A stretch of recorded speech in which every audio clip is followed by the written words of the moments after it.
ফেলুদাকে বেশ কিছুদিন থেকেই মনমরা দেখছি। আমি বলছি মনমরা। সেই জায়গায় লালমোহনবাবু অন্তত 12 রকম বিশেষণ ব্যবহার করেছেন, এক এক দিন এক এক রকম।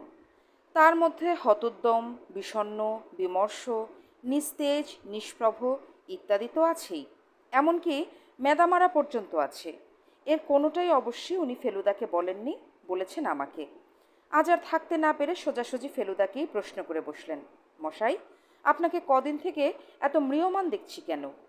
ফেলুদা সোফায় হেলান দিয়ে সামনের কফি টেবিলের উপর পা ছড়িয়ে বসেছিল, মেঝের দিকে তাকিয়ে। লালমোহনবাবুর প্রশ্নের পরেও সেই একইভাবেই বসে রইল। এটা কিন্তু মশাই আনফেয়ার, অভিমানের সুরে বললেন জটায়ু। আমার এখানে আসার একমাত্র উদ্দেশ্য হচ্ছে জমিয়ে আড্ডা দেওয়া। আপনি দিনের পর দিন এমন বেজার ভাব করলে তো আশা বন্ধ করে দিতে হয়। একটু আলোকপাত করুন, যাতে কি ঘটেছে তা আঁচ করতে পারি। এমন তো হতে পারে যে আপনার এই কন্ডিশনের রেমেডি হয়তো আমি সাপ্লাই করতে পারি। আগে তো আমি ঘরে ঢুকলেই আপনার ভুরু নেচে উঠত, আজকাল দেখছি আমাকে দেখলেই মুখ ফিরিয়ে নেন। সরি, মেজের দিকে চেয়েই মৃদুস্বরে বলল Feluda. No need to apologise Felubabu. আপনি কেন গুমড়োচ্ছেন সেইটে বলুন, তারপর বাকি কথা হবে। কাইন্ডলি বলুন। এত আনন্দের স্মৃতি ভরা ঘর এমন গুমোট মেরে যাবে, এটা বরদাস্ত করা যায় না। বলবেন কি হয়েছে?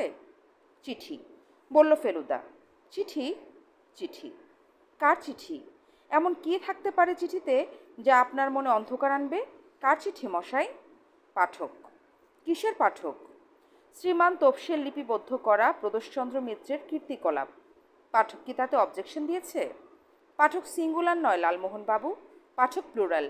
গুণে দেখেছি, 56খানা চিঠিতে ঘুরিয়ে ফিরিয়ে একই কথা। আমি কিন্তু এসব চিঠিপত্রের কথা কিছুই জানি না। ফেলুদা রোজই 4-5টা করে চিঠি পায়, সেটা জানি, কিন্তু চিঠিগুলো কী নিয়ে তা কোনোদিন জিজ্ঞেস করিনি। একই কথা মানে? জিজ্ঞেস করলেন জটায়ু। কি কথা? ফেলু মিত্তিরের মামলা আর তেমন একটা জমাটি হচ্ছে না। জটায়ু আর তেমন হাসাতে পারছেন না। তফসির বিবরণ বিবর্ণ হয়ে আসছে। লালমোহনবাবু হঠাৎ ক্ষেপে গেলেন। হাসাতে পারছেন না? জটায়ু হাসাতে পারছেন না? আমি কি সং? না না না, ফেলুদা বলে উঠল। আপনি সং হতে যাবেন কেন? সং, ভাঁড়, ক্লাউন, জোকার এসব অত্যন্ত অপমানকর কথা। আপনি হলেন বিদূষক। এইভাবে নিজেকে কল্পনা করে নিলে দেখবেন আর কোনো ঝঞ্ঝাট নেই। কথাটায় লালমোহনবাবুর রাগ তো গেলই না, বরং তিনি বেশ বিরক্তির সঙ্গে ফেলুদার দিকে পিঠ করে দাঁড়িয়ে বললেন, আই অ্যাম রিয়েলি ডিসঅ্যাপয়েন্টেড। ছ্যা ছ্যা ছ্যা, এসব চিঠি আপনি জমিয়ে রেখেছেন? পাওয়া মাত্র দলা পাকিয়ে ওয়েস্ট পেপার বাস্কেটে নিক্ষেপ করেননি? না, করিনি, গম্ভীরভাবে বলল ফেলুদা। কারণ এসব পাঠকই এতকাল আমাকে সাপোর্ট করেছে। এখন যদি তারা বলে যে 3 মাস্কেটিয়ার্সের অকাল বার্ধক্য দেখা দিয়েছে, তাহলে কথাটা আমি উড়িয়ে দিতে পারি না। অকাল বার্ধক্য? হাঁটুতে চাপড় মেরে চোখ কপালে তুলে বললেন জটায়ু। তপসের কথা ছেড়েই দিলাম। আপনি তো সুপারফিট চিরতরুণ। তপসেও আপনার মতো রেগুলার যোগ ব্যায়াম করে। শরীরে মেয়েদের লেশমাত্র নেই। আর আমি এখনও এই সেদিনও আমার পড়শি 17 ইয়ার্স মাই জুনিয়র সোমেশ্বর হাজরাকে পাঞ্জায় কাত করে দিলুম। সেটা কি বার্ধক্যের লক্ষণ? বয়স তো মানুষের বাড়বেই, কিন্তু সঙ্গে সঙ্গে যে আক্কেলও বাড়ে, অভিজ্ঞতাও বাড়ে, তার কি কোনো দাম নেই? এটা বোঝাই যাচ্ছে যে সেসবের কোনো পরিচয় পাঠকরা পাচ্ছে না। এও তো এক রহস্য। এর কিনারা করতে পারলেন? ফেলুদা টেবিল থেকে পা দুটো নামিয়ে সোজা হয়ে বসল। শুনুন লালমোহনবাবু, জনপ্রিয়তার লেজুর হিসেবে বেশ কিছু ঝক্কি এসে পড়ে, সেটা আপনারও অজানা নয়। প্রকাশকের চাপ আপনাকে ভোগ করতে হয় না? ওরে বাস, সেটা তো ট্রেমেন্ডাস ব্যাপার। জানি, কিন্তু ফেলুদার জনপ্রিয়তা আর প্রখর রুদ্রের জনপ্রিয়তা এক জিনিস নয়। আপনার উপর চাপ এলে আপনি কল্পনার আশ্রয় নিয়ে সাপ, ব্যাং, বিচ্ছু যা হয় একটা দাঁড় করিয়ে প্রকাশকের চাহিদা মেটাতে পারেন। কিন্তু তপসের উপর যখন চাপ আসে, তখন কল্পনার আশ্রয় নিলে চলে না। বাস্তবে আমার মামলায় যা ঘটেছে সেটাকেই একটু পালিশ করে উপন্যাসের আকারে প্রকাশকের হাতে তুলে দিতে হয়। তার মাসখানেকের মধ্যেই ফেলুদার একটি টাটকা নতুন অ্যাডভেঞ্চার বইয়ের বাজার দখল করে বসে। তার একটা ফল হয় এই 56খানা চিঠি। কারণ আর কিছুই নয়, প্রতি বছরই যে আমার হাতে এমন একটি মামলা আসবে যা থেকে জমাটি উপন্যাস হয়, তার কি গ্যারান্টি আছে? এটা ভুললে চলবে না যে আমার পাঠক প্রধানত কিশোর কিশোরী। আমার এমন অনেক মামলার উদাহরণ আমি দিতে পারি যেগুলো চিত্তাকর্ষ হলেও তাতে এমন সব উপাদান থাকে যা কখনোই কিশোরদের পাতে দেওয়া চলে না। যেমন লখাইপুরের সেই জোড়া খুনের মামলা। তা তো বটেই। সেটাতে তো তোপসেকে আমার ধারে পাশেই আসতে দেয়নি, যদিও সে এখন আর খোকাটি নেই এবং বয়সের তুলনায় অনেক বেশি জানে, বোঝে। তার মানে আপনি বলতে চান যে তোপসের যাচাই বাছাইয়ের গলদ রয়েছে? সেটা হতো না যদি ও প্রকাশকের তাগিদের চোটে বিভ্রান্ত হয়ে পড়তো। ওকে দোষ দিই কী করে বলুন? আমার মামলা থেকে ও যা খাড়া করে তাকে কিশোর উপন্যাসে বলা হয়ে থাকে। এইসব উপন্যাস যদি শুধু কিশোররাই পড়তো তাহলে কিন্তু কোনো সমস্যা ছিল না। আসলে যেটা ঘটে সেটা হলো কিশোরদের সঙ্গে তাদের মা, বাবা, মাসি, পিসি, খুড়ো, জ্যাঠা সকলেই এসব উপন্যাস পড়ে। একসঙ্গে এত স্তরে চাহিদা মেটানো কি চারটিখানি কথা? আপনি তোপসেকে একটু গাইড করুন না। সেটা করব। আগে করতাম, ইদানিং করি না। আবার করব। তবে তার আগে প্রকাশকের সঙ্গে একটা মোকাবিলা করা দরকার। তাদের বোঝাতে হবে যে লাকসই মামলা পেলেই তারা উপন্যাস পাবে, নচেত নয়। তাতে যদি একটা বছর ফেলুদা বাদও যায় সেটাও তাদের মেনে নিতে হবে। তারা ঘোর ব্যবসাদার। আমার মান ইজ্জত নিয়ে তারা চিন্তিত নয়, সে চিন্তা আমাদেরকেই করতে হবে। পাঠকদের সঙ্গেও তো একটা মোকাবিলা প্রয়োজন, তাই নয় কি? এই যে সব যারা রাগি রাগি চিঠি দিল, এরা বোকা নয় লালমোহন বাবু। এদের চাহিদা অত্যন্ত সঙ্গত। সেটা মেটাতে পারলেই এরা আবার আমাকে তুলে ধরবে। শুধু আপনাকে, আমাকে নয়, 100 বার। আমি তো পরস্পরের পরিপূরক, সোনায় সোহাগা। আমাকে ছাড়া আপনার অস্তিত্বই নেই, আর ভাইস ভার্সা। লালমোহনবাবু আমার দিকে ফিরে গম্ভীর গলায় বললেন, বি ভেরি কেয়ারফুল তপেশ। এটা বলার কোনো দরকার ছিল না, কারণ ফেলুদা স্পষ্টই বুঝিয়ে দিয়েছে যে এবার থেকে কেয়ারফুল হবার অর্ধেক দায়িত্ব ওর। কথার ফাঁকে ফেলুদা একটা 4 মিনিট ধরিয়েছিল। এবার সেটা আধপোড়া অবস্থায় অ্যাশট্রেতে ফেলে আমার দিকে এগিয়ে এসে পিঠে একটা চাপড় মেরে বলল, সোজা নিয়ম, বুঝলি তপসে? এবার থেকে আমার গ্রিন সিগন্যাল না পাওয়া পর্যন্ত তুই হাত পা গুটিয়ে বসে থাকবি। ঠিক হ্যাঁ? আমি হেসে মাথা নাড়িয়ে বুঝিয়ে দিলাম, ঠিক হ্যাঁ। এই যে এতক্ষণ পায়তারা করলাম তা থেকে বোঝাই যাবে যে ফেলুদা আমায় গ্রিন সিগন্যাল দিয়েছে। শুধু ফেলুদা কেন, নয়নের মামলা নিয়ে লিখছি শুনে জটায়ু একটা কান ফাটানো হাততালি দিয়ে বললেন, গ্রেট গ্রেট। ইয়ে, আমার ভূমিকাটা ইনট্যাক্ট থাকবে তো? সব কিছু মনে আছে তো? আমি বললাম, কোনো চিন্তা নেই, সব কিছু নোট করা আছে। আসল মামলায় পৌঁছতে অবশ্য আরও কিছুটা সময় লাগবে। কোথায় শুরু করব জিজ্ঞেস করাতে ফেলুদা বলল, তরফদারের show, that is the starting point. আমি ওর কথা মতোই স্টার্ট করছি। তরফদার হলেন ম্যাজিশিয়ান। পুরো নাম সুনীল তরফদার। শোয়ের নাম চমৎকার তরফদার। আজকাল ব্যাঙের ছাতার মতো ম্যাজিশিয়ান গজাচ্ছে এই পশ্চিম বাংলায়। এর মধ্যে কিছু আছে যারা সত্যিই ম্যাজিক নিয়ে সাধনা করে। প্রতিদ্বন্দ্বিতার চাপে অনেকেই শেষ পর্যন্ত পিছিয়ে আসতে হয়। যারা টিকে থাকে তাদের মোটামুটি একটা স্ট্যান্ডার্ড আছে। ইয়াং বয়সে ফেলুদার ম্যাজিকের নেশা ছিল, সেটা আমি একটা গল্পে জানিয়েছিলাম। ফলে এসব উঠতি ম্যাজিশিয়ানদের অনেকেই ওর কাছে আসে শোয়ে নেমন্তন্ন করার জন্য। আমরা কয়েকবার গিয়েছি, আর গিয়ে হতাশ হইনি। সুনীল তরফদারও এই উঠতিদের মধ্যেই একজন। বছরখানেক হলো শো করছেন। এখনও তেমন নাম করেননি, যদিও দু একটা কাগজে বেশ প্রশংসা বেরিয়েছে। গত ডিসেম্বরের গোড়ার দিকে একদিন সকালে ইনি আমাদের বাড়ি এসে ফেলুদাকে ঢিপ করে একটা প্রণাম করলেন। কেউ ওর পায়ে হাত দিলে ফেলুদা ভীষণ বিব্রত হয়ে পড়ে। তরফদারের প্রণামে ও একেবারে হাহা করে উঠল। ভদ্রলোকের বয়স 30-32-এর বেশি নয়। লম্বা একহারা চেহারা, ঠোঁটের উপর একটা সরু সাবধানে ছাঁটা গোঁফ। প্রণাম সেরে নিজের পরিচয় দিয়ে বললেন, স্যার, আমি আপনার একজন গ্রেট ফ্যান। আমি জানি এককালে আপনার নিজেরই ম্যাজিকের শখ ছিল। আমার শো হচ্ছে মহাজাতি সদনে। আপনাদের জন্য 3টি ফার্স্ট রোয়ের টিকিট নিয়ে যাচ্ছি। আগামী রোববার 6:30টায় যদি আপনারা আসেন তাহলে আমি সত্যিই খুশি হব। ফেলুদা তৎক্ষণাৎ হ্যাঁ না কিছু বলছে না দেখে ভদ্রলোক ঝুঁকে পড়ে ফেলুদার কাঁধে হাত রেখে বললেন, আমি আপনাদের রোববার ডাকছি এই কারণে যে সেদিন আমার প্রোগ্রামে একটা নতুন আইটেম অ্যাড করছি। আমি জোর দিয়ে বলতে পারি এই জিনিস আর কেউ কখনো স্টেজে দেখায়নি। ফেলুদা যাবে বলে কথা দিয়েছিল। রবিবার বিকেল 5:30টায় লালমোহনবাবু তার সবুজ অ্যাম্বাসেডর নিয়ে আমাদের বাড়িতে চলে এলেন। চা ডালমুট খেয়ে আমরা 6টায় রওনা হয়ে শোয়ের ঠিক 5 মিনিট আগে মহাজাতি সদনে পৌঁছে গেলাম। কাগজে বেশ চোখে পড়ার মতো একটা বিজ্ঞাপন দুদিন আগেই বেরিয়েছিল। ভিড় দেখে মনে হলো সেটাই কাজ দিয়েছে। আমরা মাঝের প্যাসেজ দিয়ে এগিয়ে গিয়ে সামনের সারির মাঝামাঝি পাশাপাশি 3টা চেয়ারে বসলাম। কাগজে বিজ্ঞাপন দেখেছিলেন? ফেলুদার দিকে ঝুঁকে পড়ে প্রশ্নটা করলেন লালমোহনবাবু। দেখেছি, বলল ফেলুদা। তাতে যে বলেছে অভূতপূর্ব নতুন আকর্ষণ জ্যোতিষ্ক, এই জ্যোতিষ্কটি কি বস্তু মশাই? একটু ধৈর্য ধরুন, যথাসময়ে জানতে পারবেন। তরফদার দেখলাম পাংচুয়ালি 6:30টায় শো আরম্ভ করে দিলেন। পর্দা সরতেই ফেলুদার দিকে চেয়ে দেখি তার চোখ নিজের রিস্টওয়াচের দিকে, ভুরু ঈষৎ তোলা আর ঠোঁটের কোণে মৃদু হাসি। আমি তো জানি ও পাংচুয়ালিটির উপরে কত জোর দেয়। ও বলে বাঙালিদের উন্নতির পথে একটা বড় রকম বাধার সৃষ্টি করে এই সময়ানুবর্তিতার অভাব। তরফদার যে এই নিয়মের ব্যতিক্রম, এটা দেখেই খুশি ফেলুদা। শো কিছুক্ষণ চলার পরেই বুঝতে পারলাম জাদুকরের ঝলমলে পোশাক ছাড়া আজকের সফল ম্যাজিশিয়ানদের তুলনায় ইনি জাঁকজমকের দিকটায় একটু কম দৃষ্টি দেন। এও লক্ষ্য করলাম যে এমন অনেক আইটেম আছে যাতে নতুনত্ব বলে বিশেষ কিছু নেই। ইন্টারভেলের পর প্রোগ্রামের দ্বিতীয় অংশে এলো প্রথম চমক। এটা স্বীকার করতেই হলো যে হিপনোটিজম বা সম্মোহনে তরফদারের সমকক্ষ বাঙালি জাদুকরদের মধ্যে আর নেই বললেই চলে।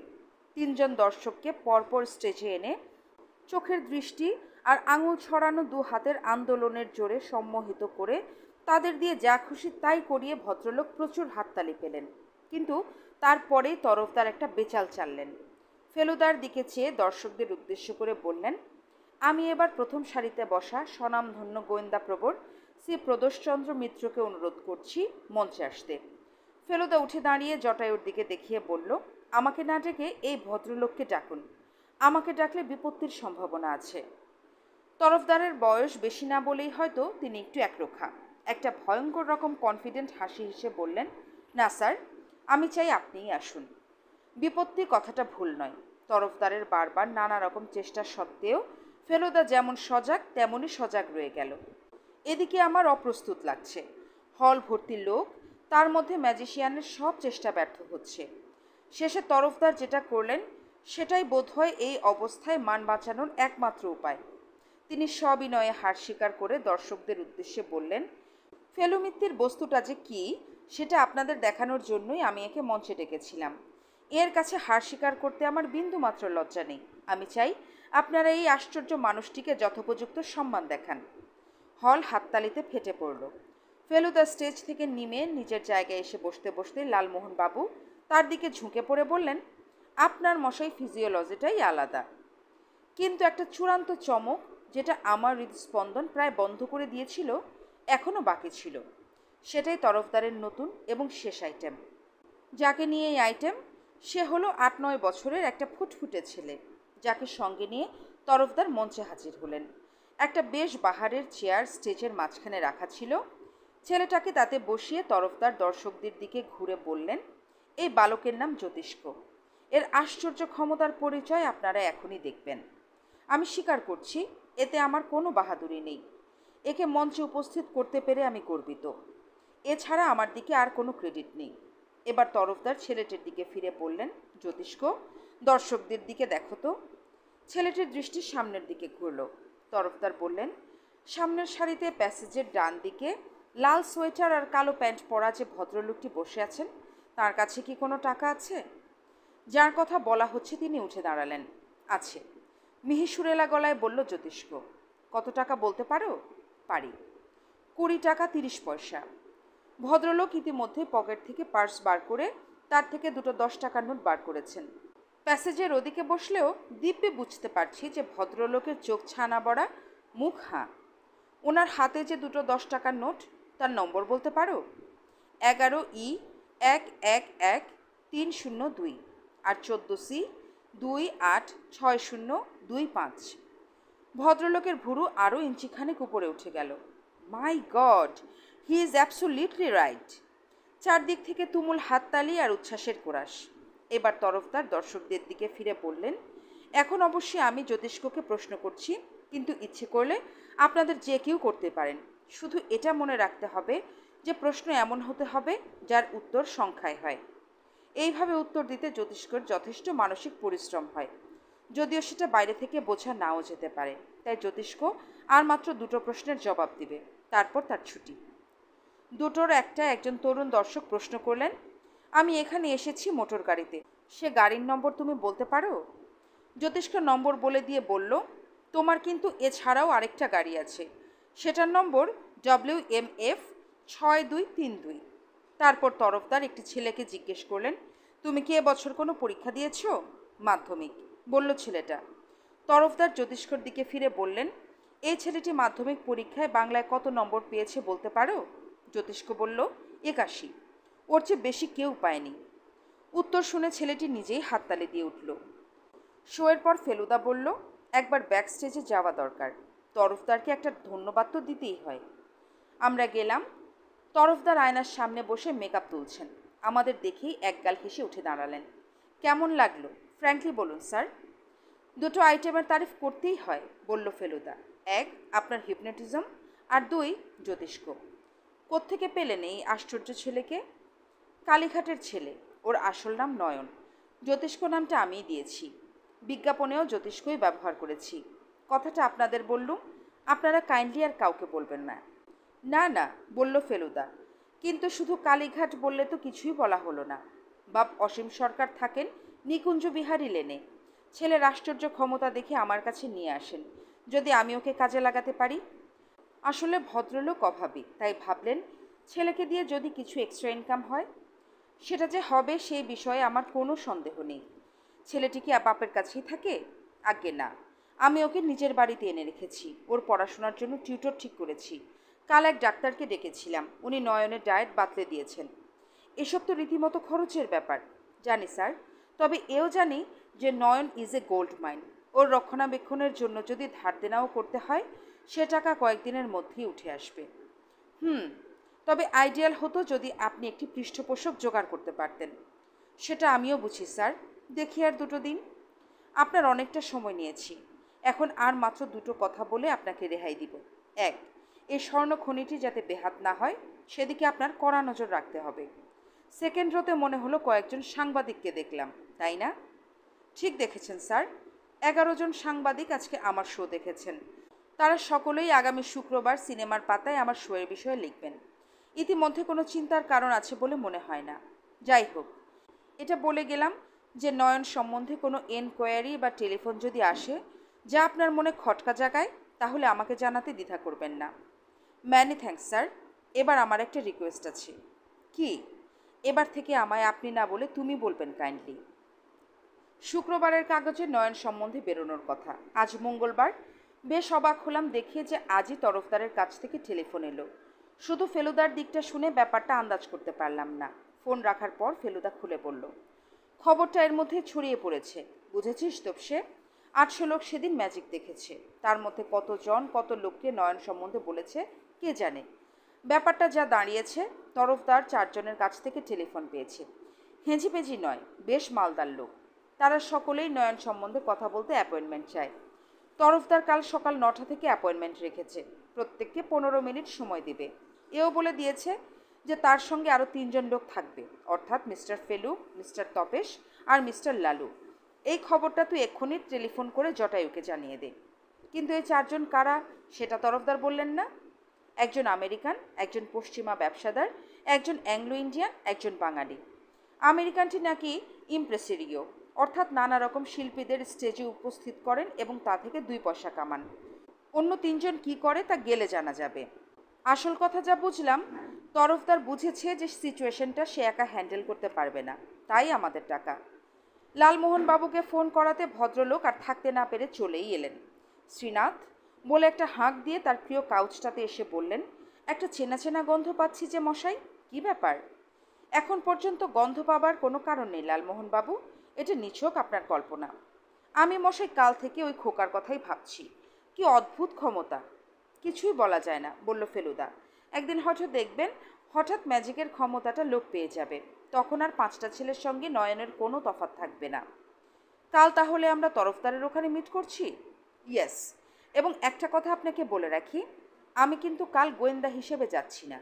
আমি হব নির্বাক দর্শক। যা বলার তা আপনি বলবেন। এটা আপনি রিয়েলি মিন করছেন? সম্পূর্ণ। ঠিক, হ্যাঁ। জয় মা তারা বলে লেগে পড়ব। একডালিয়া রোডে তরফদারের বাড়ি। মাঝারি দোতলা বাড়ি, অন্তত 50 বছরের পুরনো তো হবেই। গেটে সশস্ত্র দারোয়ান। বুঝলাম ফেলুদার সতর্কবাণীতে ফল হয়েছে। ফেলুদার নাম শুনে দারোয়ান গেট খুলে দিল। আমরা ভেতরে ঢুকলাম। ঢুকেই ডাইনে এক ফালি বাগান, তাতে কেয়ারের কোনো বালাই নেই। সদর দরজার দিকে এগিয়ে যাবার সময় ফেলুদা দাঁতের ফাঁক দিয়ে বলল, দেখবি উইদিন 2 ইয়ার্স তরফদার এই বাড়ি ছেড়ে চলে যাবে। কোথায় যাবে? সাম অট্টালিকা। সদর দরজার দারোয়ানও আমাদের সেলাম ঠুকে ভেতরে যেতে দিল। আমরা যেখানে পৌঁছলাম সেটা ল্যান্ডিং। বাঁয়ে সিঁড়ি, দোতলায় উঠে গেছে। এদিক ওদিক দেখছি। এমন সময় বেশ ভদ্র পোশাক পরা একজন চাকর, বেয়ারা বলাই বোধহয় ঠিক হবে, আমাদের দিকে এগিয়ে এসে বলল, আসুন আপনারা। আমরা চাকরের পেছন পেছন গিয়ে বৈঠকখানায় হাজির হলাম। বসুন, বাবু আসছেন। এই ঘরের সাইজও মাঝারি, তবে আসবাবপত্রে বেশ রুচির পরিচয় আছে। দুটো সোফায় ভাগাভাগি করে আমরা তিনজন বসলাম। Good morning. ম্যাজিশিয়ান হাজির, তবে একা নন। তার পাশে একটি বিরাট অ্যালসেশিয়ান দণ্ডায়মান। আমি জানি ফেলুদা কুকুরের ভক্ত, আর যত বড় ভীতিজনক হাউন্ডি হোক না কেন, পোষা জানলে তার পিঠে হাত বোলানোর লোভ সামলাতে পারে না। এখানেও তাই করল। এর নাম বাদশা, বললেন তরফদার, বয়স 12, খুব ভালো ওয়াচডগ। এক্সেলেন্ট। আবার সোফায় বসলো ফেলুদা। আমরা কিন্তু তোমার কথা মতো 15 মিনিট আগেই এসেছি। আপনি যে পাংচুয়াল হবেন সেটা আমি জানতাম। তৃতীয় সোফায় বসে বলল তরফদার। তোমার এই বাড়ি কি ভাড়া বাড়ি? জিজ্ঞেস করলো ফেলুদা। আজ্ঞে না, এই বাড়ি আমার বাবার তৈরি। উনি নাম করা অ্যাটর্নি ছিলেন। আরেকটা বাড়ি আছে ওল্ড বালিগঞ্জ রোডে, সেটায় আমার দাদা থাকেন। 2 ভাইকে 2টো বাড়ি তিনি উইল করে দিয়ে গেছেন।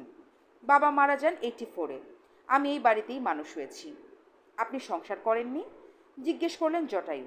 আজ্ঞে না। মৃদু হেসে বলল তরফদার। তারা কি, আগে শোটাকে দাঁড় করাই। চা এসে গেছে, সঙ্গে সিঙ্গারা। ফেলুদা একটা সিঙ্গারা তুলে নিয়ে বলল, আজ কিন্তু আমি শ্রোতা, কিছু বলার থাকলে ইনি বলবেন। ফেলুদা জটায়ুর দিকে নির্দেশ করল। ইনিকে জানো তো? তা জানি বই কি। চোখ কপালে তুলে বললেন তরফদার। বাংলার নাম্বার 1 রহস্য রোমাঞ্চ ঔপন্যাসিক। লালমোহনবাবু কোনোদিন চেষ্টা করেও বিনয়ী ভাব প্রকাশ করতে পারেননি। এখন একটা স্যালুটে বুঝিয়ে দিলেন তিনি চেষ্টাই করছেন না। ফেলুদা হাতের কাপ টেবিলে রেখে একটা 4 মিনিট ধরিয়ে বলল, তোমাকে একটা কথা অকপটে বলছি সুনীল। তোমার শোয়ে শোম্যানশিপের কিঞ্চিত অভাব লক্ষ্য করলাম। আজকের উঠতি জাদুকরদের কিন্তু ওই দিকটা নেগলেক্ট করলে চলে না। তোমার হিপনোটিজম আর তোমার নয়ন দুটোই আশ্চর্য আইটেম, তাতে সন্দেহ নেই। কিন্তু আজকের দর্শক জাঁকজমকটাও চায়। জানি। আমার মনে হয় সেই অভাব এবার পূরণ হবে। একদিন যে হয়নি তার একমাত্র কারণ পুঁজির অভাব। সে অভাব মিটল কী করে? ভুরু তুলে জিজ্ঞেস করলো ফেলুদা। সুখবরটা দেবার মৌকা খুঁজছিলাম। আমি একজন ভালো পৃষ্ঠপোষক পেয়েছি স্যার। এই সেদিনই বলছিলাম, আর এর মধ্যেই? হ্যাঁ স্যার, আপাতত আর কোনো ভাবনা নেই। কিন্তু কে সেই ব্যক্তি, সে কি জানতে পারি? কিছু মনে করবেন না স্যার, তিনি তার নামটা উচ্চ রাখতে বলেছেন। কিন্তু ব্যাপারটা ঘটল কী করে সেটা বলাও বারণ? মোটেই না। এই ভদ্রলোকের এক নিকটাত্মীয় গত রবিবার আমার শো দেখে সেই রাত্রেই ভদ্রলোককে নয়নের কথা বললেন। রাত 10টায় ভদ্রলোকের কাছ থেকে আমি ফোন পাই। তিনি বলেন অবিলম্বে আমার সঙ্গে একবার দেখা করতে চান। আমি পরদিনই সকাল 10টায় সময় দিই।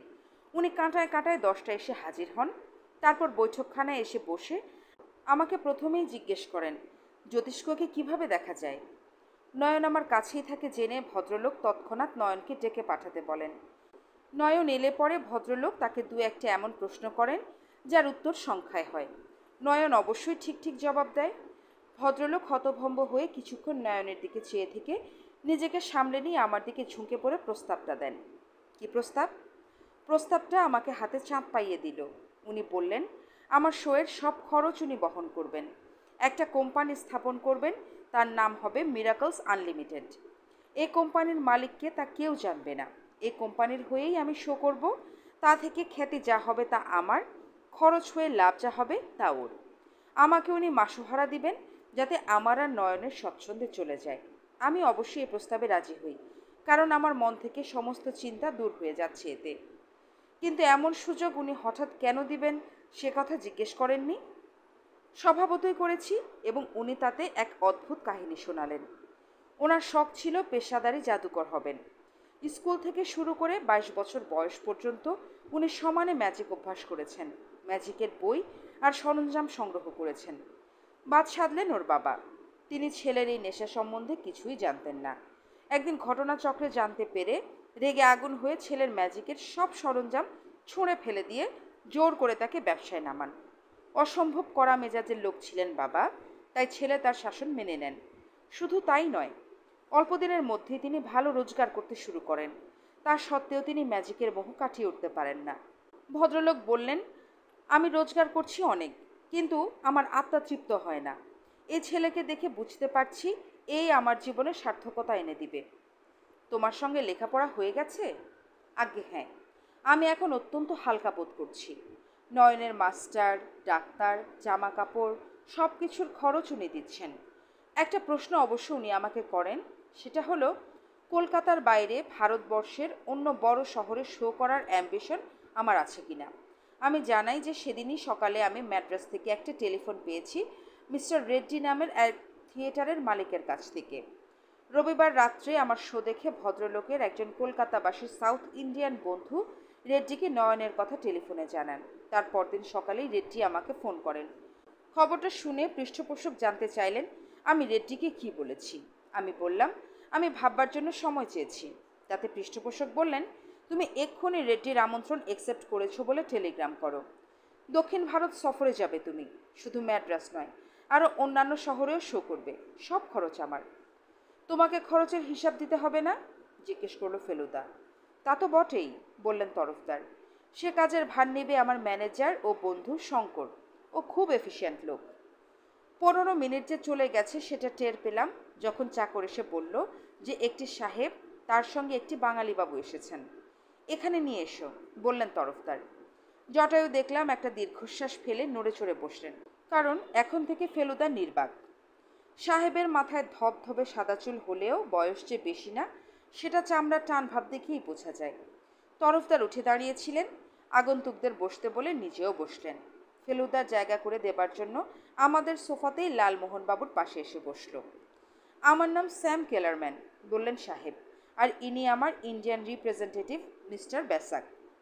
লালমোহনবাবু কাজে লেগে গেলেন। You are an impresario. Yes. আজকাল ভারতীয় কালচার নিয়ে আমাদের দেশে খুব মাতামাতি চলছে। মহাভারত নাটক হয়েছে, মুভিও হয়েছে, জানেন বোধ হয়। তাতে ভারতীয় ঐতিহ্যের একটা নতুন দিক খুলে গেছে। So you are interested in Indian culture? I am interested in that kid. You mean son of a goat? আমি এটাই ভয় পেয়েছিলাম। আমেরিকানরা যে মানুষের বাচ্চাকেও কিড বলে, সেইটা লালমোহনবাবু জানেন না। এইবার মিস্টার বসাক মুখ খুললেন।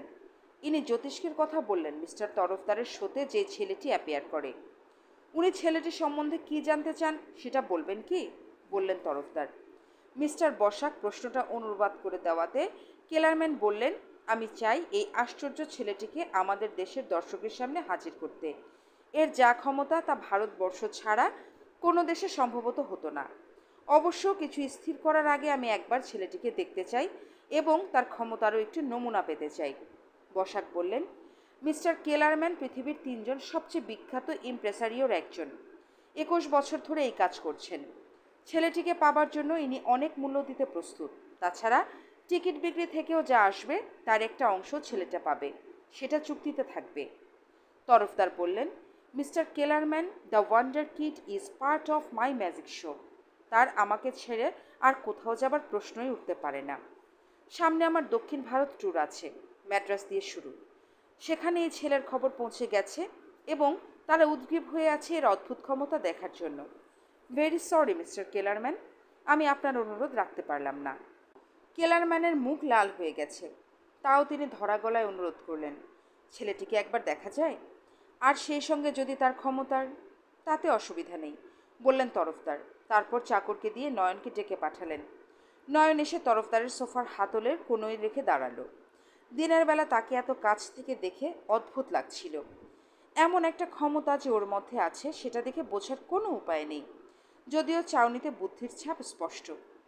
কেলারম্যান অবাক হয়ে কিছুক্ষণ নয়নের দিকে চেয়ে রইলেন, তারপর মৃদুস্বরে নয়নের দিক থেকে চোখ না সরিয়ে বললেন, ও কি আমার ব্যাংক অ্যাকাউন্টের নম্বর বলে দিতে পারে?